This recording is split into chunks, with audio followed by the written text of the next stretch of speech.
The small town of Sentencetown believed that an action was only meaningful when it was finished, maintained, and documented. They called this their principle of completed action. The farmers understood this rule best. In the community garden, the laborers worked tirelessly. We dig, plant, water, and nurture the seeds, but must also be careful to weed and harvest. The first half of the work, the growth, was thrilling, but it required discipline for the second half. We have been digging, planting, watering, and nurturing the seeds for weeks, but must also be careful to weed and harvest. Neglecting the final steps meant failure, no matter how much effort was put in initially. At the annual trade fair, the business leaders applied this principle to networking. They moved quickly through the crowds. We meet, greet, talk, and connect with new people, but must also be careful to remember and follow up. They knew volume was meaningless without depth. By the end of the convention, we will have met, greeted, talked, and connected with hundreds of people, but we will still need to remember and follow up. Their management team ensured every initiative was handled the same way. We plan, organize, manage, and delegate the tasks, but must also be careful to prioritize and review. They caught themselves making common mistakes. We were planning, organizing, managing, and delegating the tasks when the manager reminded us to prioritize and review them. Action must always be followed by evaluation. The town's small tech hub applied the same principle to invention.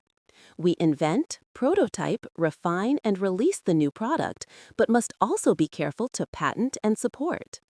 Releasing the product was merely the starting line for responsibility. We will invent, prototype, refine, and release the new product, but will also be obligated to patent and support it. Similarly, in the workshop, fixing old machinery required more than just skill. We fix, adjust, mend, and repair the broken items, but must also be careful to test and document. They had learned that a repair wasn't finished until the paperwork was filed. We had fixed, adjusted, mended, and repaired the broken items before we remembered that we also needed to test and document them. Even personal moments taught the lesson of completed action. Down at the lake, the children learned about limits. We were swimming, paddling, floating, and diving in the cool water when we had to remind ourselves to breathe and surface. The joy of immersion had to be balanced by the necessity of survival. By the time the sun sets, we will have swum, paddled, floated, and dived countless times, but we will still need to remember to breathe and surface. In Progress Valley, whether tending a garden, meeting a new client, or taking a deep dive, the people understood that the initiation of effort must always be matched by the discipline of completion and maintenance. The story of the people of Sentencetown serves as an intricate illustration of how verb tenses and grammatical structure are used to express the fundamental relationship between action and responsibility across time. The passage is structured around a central grammatical principle. For every energetic, complex action, there must be an immediate, mandatory constraint. The engine of the town's life is linguistically represented by a formula, where a four-part verb cluster, a tetrad, detailing the full extent of their activity, example, predict, track, measure, and monitor, is immediately followed by the conjunction but and a clause of obligation using a modal verb, example, must also be careful to prepare and evacuate safely. This consistent action but responsibility structure demonstrates that the sentence and life is incomplete without both the action and the restraint. Furthermore, the narrative systematically cycles through various tenses to universalize this rule across time, showing that responsibility is a constant grammatical law. The use of the past perfect, had predicted, paired with had to be, expresses necessary caution regarding past events. The future continuous, will be predicting, paired with will still be required, shows constant action over time demanding non-negotiable future obligation.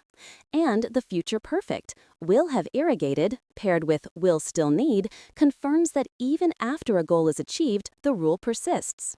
Through this pairing of dynamic verb tenses with constant modal verbs, must, will be required, still need, the story structurally enforces the town's simple truth. Action without responsibility is incomplete in the past, present, and future.